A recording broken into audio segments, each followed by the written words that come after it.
ডালিয়ার পোলাও বানাবার জন্য 1 কাপ ডালিয়া ভালো করে শুকনো খোলায় গোল্ডেন ব্রাউন হওয়া পর্যন্ত নেড়ে নিতে হবে। তারপর ভালো করে ধুয়ে একটা ছাঁকনির সাহায্যে জল ঝরিয়ে নিতে হবে।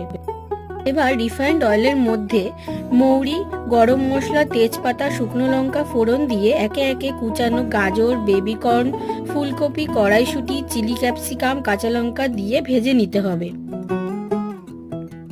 সামান্য হলুদ গুঁড়ো, কুচনো আদা দিয়ে ভালো করে ভেজে নিয়ে জল ঝরিয়ে রাখা ডালিয়া অ্যাড করে নেড়েচেড়ে পরিমাণ মতো নুন চিনি দিয়ে মিক্স করে ঠিক যতটা পরিমাণ ডালিয়া নিয়েছিলাম তার দ্বিগুণ জল দিয়ে দিতে হবে ও কড়াই ঢেকে 15 থেকে 20 মিনিট সিদ্ধ হতে দিতে হবে। জল শুকিয়ে আসলে ডালিয়া নেড়ে চেড়ে আবার কড়াই ঢাকা দিয়ে দিতে হবে 5 মিনিটের জন্য, যাতে বাকি জলটুকু শুকিয়ে যায়। ঢাকা খুলে নেড়ে চেড়ে দিলেই ঝরঝরে ডালিয়ার পোলাও রেডি।